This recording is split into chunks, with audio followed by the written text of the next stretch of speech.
Hola, muy buen día. Mi nombre es Keren Ana María Monzón Hernández.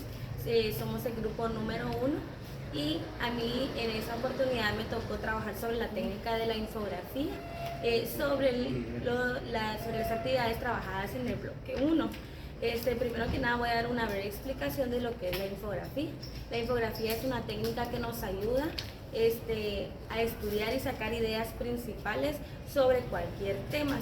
Son pequeños párrafos y imágenes, ¿verdad? Entonces, una infografía también se basa mucho en las imágenes para llamar la atención del lector. El primer tema en el que voy a trabajar son las divisiones de los periodos de la historia. Yo les voy a ir formando la infografía acá. Son las divisiones del periodo de la historia. Ese es el nombre que reciben las diferentes etapas en las que se divide la historia, ¿verdad? Y la primera es la Edad Antigua.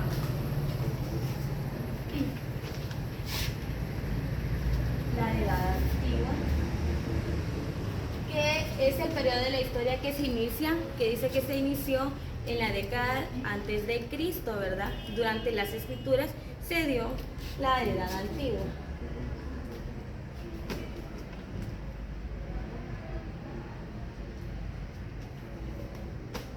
Acá podemos ver algunas de sus monumentos que eran como griegas, ¿verdad? Y los que se daban los monumentos en la Edad Antigua hacia 3000 años antes de Cristo. La segunda es la Edad Media.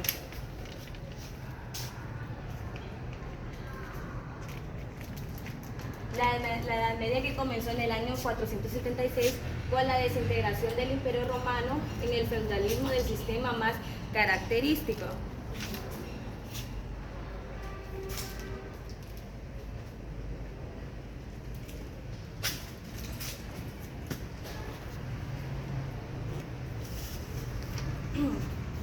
La Edad Moderna. Se le conoce al tercer periodo en que suele dividirse la historia de la humanidad. Uno de los aportes más importantes que se dio en la Edad Moderna fue el descubrimiento de América, ¿verdad? Eso es uno de los acontecimientos más importantes que nos dio la Edad Moderna.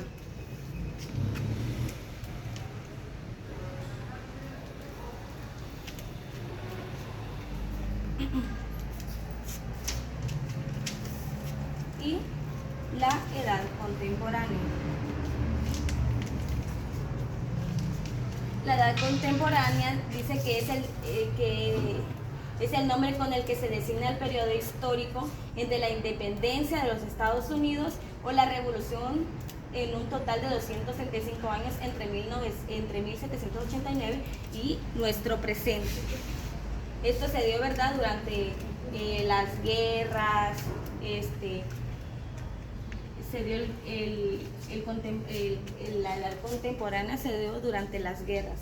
Ahora voy a hablarles un poco de Mesoamérica. Dice que Mesoamérica es un término utilizado que se propuso para referirse a un espacio cultural que abarca desde la parte meridional de México. Bueno, Mesoamérica es un término que utilizamos para llamar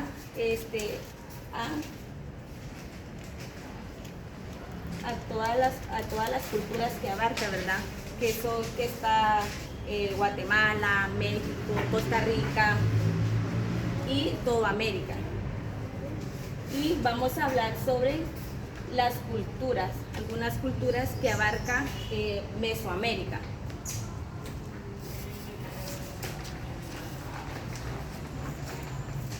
Alguna de las culturas que abarca Mesoamérica es la cultura olmeca. La cultura olmeca dice que fue una civilización que se desarrolló durante el periodo preclásico de Mesoamérica en territorio mexicano. La cultura es considerada como nuestra cultura madre. Acá podemos observar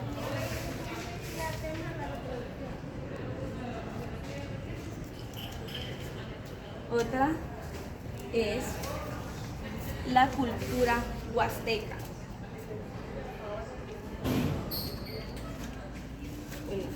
Dice que la cultura huasteca fue una civilización desarrollada en México, en Veracruz, Puebla, Querétaro. La cultura huasteca es la que les una de las cosas que más les gusta de la cultura huasteca es pintarse el pelo, ¿verdad? Para ellos es algo que lo agarraron para sí como algo divertido y algo que los identifica.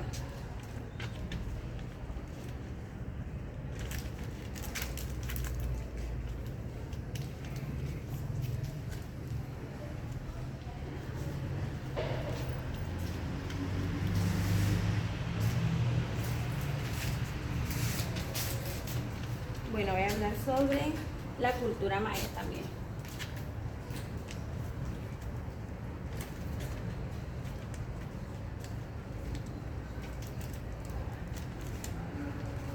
Bueno, la cultura maya está en territorio guatemalteco y parte de México, ¿verdad? Como todos sabemos, la cultura maya es la que nos identifica a nosotros y es conocida por su gran escritura en números, ¿verdad? Es por eso que utilizamos bastante el calendario maya, los números mayas, o sea, la cultura maya nos trajo a nosotros algo muy bonito que en Guatemala sobresale, que es sus escrituras, ¿verdad? En la matemática, en todo. Y por último, voy a hablar sobre la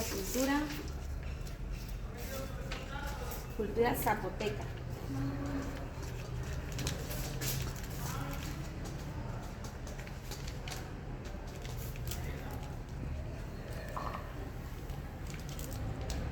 La cultura zapoteca se da en México, habita, ¿verdad? En parte de Oaxaca, Guerrero, en Puebla, en Veracruz, y simboliza la fertilidad que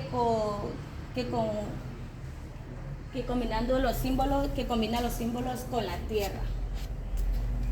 Bueno, es así como ha quedado mi infografía y los dos temas con los que hablamos, que son divisiones de los periodos de la historia y Mesoamérica y sus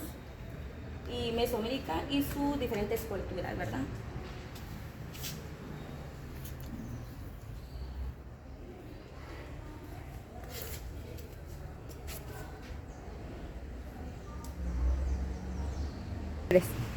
Mi nombre es Astrid Damaris Ramírez Pérez.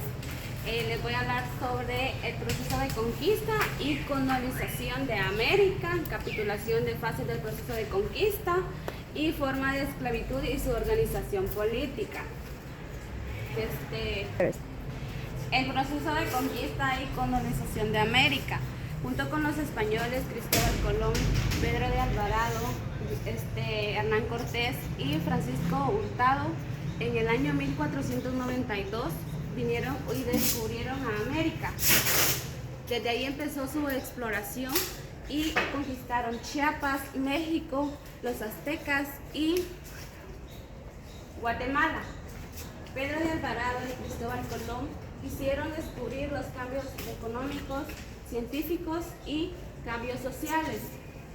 Dentro de ello está la imprenta, invención de brújulas, galeones y en los cambios sociales está la reforma protestante, el renacimiento, el pensamiento humanista, aumento de difusión, la información y geografía, entre otros.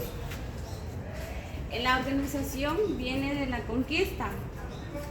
Ellos mandaban a grupos como esclavizados a conquistar nuevas tierras para evangelizar en ese entonces. Esto pasó en el año 15 y el 16. La encomienda. Esto era a través de protección, alimentos, a cambio de un servicio doméstico, ya sea servicio personal o a través de chacas. Esto significa el trabajo duro, bajo el sol, la mina de oro y cargar varios objetos donde ellos eran esclavizados. El requerimiento. Esto era donde despojaban a los indios de sus tierras, en la cual era sin aviso y ellos de la nada tomaban posesión de las nuevas tierras para hacer su colonización. Acá podemos ver donde ellos principalmente llegaban a las tierras a tomarse posición sin ningún aviso. Sobre la capitulación y fases del proceso de la conquista. El contrato de monarca particular, reclutar a un ejército y conquistar un territorio. Acá podemos ver donde ellos están acá con sus espadas, donde van a los barcos de transportarse de un lado a otro para conquistar las nuevas tierras. En ese entonces fueron de grandes tiempos de violencia, explotación. En el tiempo de bélica todos sabemos que era un tiempo donde eran esclavizados, reclutados, para que ellos hicieran el trabajo forzoso, y si no lo hacían, ellos eran condenados a muerte. También tenemos que allí se fue enriqueciendo con productos que ellos mismos cosechaban a través de las personas que ellos tenían como esclavizados. Están las legumbres, que son tipos de frijol diferentes, la patata, que es la papa, el tomate, acá donde ellos están cosechando. También tenemos el maíz y especialmente el cacao, el plátano y el azúcar. Es donde ellos se fueron enriqueciendo con todos estos productos. Por último tenemos la conquista espiritual de América y la conquista profunda, compleja, al que no accedía era la horca. ¿Qué significa la horca? Le colocaban 2 palos a ambos lados en el cuello y uno horizontal. Tenían que cargarlo hasta morir. La hoguera es el fuego donde le echaban gasolina a las personas que no accedieran a la fase de colonización o evangelización más que todo. Acá donde ellos evangelizan, todos estos mandaban a evangelizar, y el que no accedía a seguir eran reclutados a muerte. Formas de esclavitud y su organización política. En esta época fueron los primeros años de guerra y prisioneros, especialmente la raza negra. La raza negra, especialmente por su color, era esclavizada, eran prisioneros, eran presos en ese entonces por el tipo de color. Simplemente ellos estaban trabajando para todo esto. En ese entonces, en la evangelización, ellos tenían el requerimiento. ¿Por qué? Porque era un documento especial donde ellos ya prácticamente no decían al tomar posesión del territorio o de las nuevas tierras, simplemente era un documento importante en la cual ellos ya podían decir qué querían y qué no. Por ejemplo, acá ven la estructura social, especialmente por la raza negra. Los españoles más indios dan criollos y criollos más indios dan coyote, indios más negros sambo. Los reyes de España, por ejemplo, está el Consejo de Indias, que era encargado de gobernar las colonias y creaba los nombres y las organizaciones. La Casa de Contratación, el Sevilla, controlaba el comercio entre América y España. América, los virreinatos en los que España organizó sus tierras de América, capitanías generales, era contratar a militar. Audiencias resolvían asuntos políticos y judiciales. Los ayuntamientos eran gobiernos locales o de ciudades, de pueblos. Eso era importante, ya que ya teníamos el requerimiento para evangelizar. Todo aquel que no hacía, simplemente igual era esclavizado. La raza negra en el año 1524, por Pedro de Alvarado, al conquistar Guatemala, entonces él los trasladaba junto con los artesanos, carpinteros, a construir los barcos para poderse transportar a colonizar nuevas tierras que ellos iban en el proceso conociendo y explorando prácticamente. Bueno, yo les hablé un poco sobre lo que eran formas de esclavitud y capitulación de fases del proceso de conquista. Era lo poco que yo entendí en este proceso. Casi lo sé.